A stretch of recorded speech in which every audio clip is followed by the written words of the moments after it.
తల్లిదండ్రులు పాఠశాలకు తాళం వేసిన ఘటన సిద్దిపేట జిల్లా దొమ్మాటలో చోటు చేసుకుంది. స్కూల్లో 36 మంది విద్యార్థులకు 3 ఉపాధ్యాయులు ఉన్నారు. అయితే డిప్యుటేషన్ మీద ఒక టీచర్ బదిలీ అవ్వగా 2 టీచర్లు మాత్రమే ఉన్నారు. దీంతో ఆగ్రహం వ్యక్తం చేసిన విద్యార్థుల తల్లిదండ్రులు పాఠశాలకు తాళం వేసి నిరసన తెలిపారు. మరొక టీచర్ను నియమించే వరకు తాళం తీయమని స్పష్టం చేశారు. గ్రామంలో మేము తల్లిదండ్రులు అందరం కలిసి ఈ రోజు 4 టీచర్లు అప్పుడు స్టార్టింగ్లో మాకు బడిబాట కార్యక్రమంలో పిల్లల్ని చేర్పించామని హెడ్ మాస్టర్ గారు వీళ్ళందరూ వచ్చేసి జాయిన్ చేయించుకున్నారు. అప్పుడు మధ్యలో ఒక టీచర్ తీసేసారు. ఇప్పుడు 3 ఉన్నారు.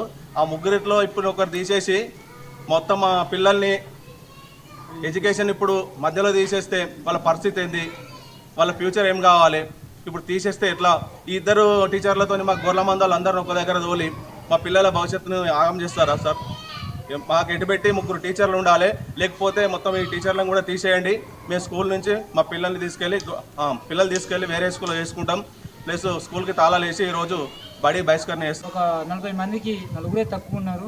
4 తక్కువ ఉండడంతో ఒక క్లాస్ ఒక టీచర్కి తీస్తామని మాట్లాడుతూ ప్రభుత్వం అది వాస్తవానికి ఇప్పుడు ఈ మధ్య రకం ఇప్పుడు ఎటుగాని పరిస్థితి అయిపోయింది మా పిల్లల భవిష్యత్తు. అప్పుడు మేము ప్రైవేట్కి పంపించుకునేటోళ్ళం, టీచర్లు ఎక్కువ ఉన్నారు కదా అని చెప్పి మేము ఏది గవర్నమెంట్ స్కూల్ పంపించడం జరిగింది. ఇప్పుడు మధ్యలో ఎటు కాకుండా టీచర్ను తీస్తే మా పిల్లల భవిష్యత్తు ఖరాబ్ అయ్యే పొజిషన్ ఉంది. కాబట్టి ఇప్పుడు ఎటు పెట్టి మాకు టీచర్ను ఈంచెలు తీసే ప్రసక్తి లేదు.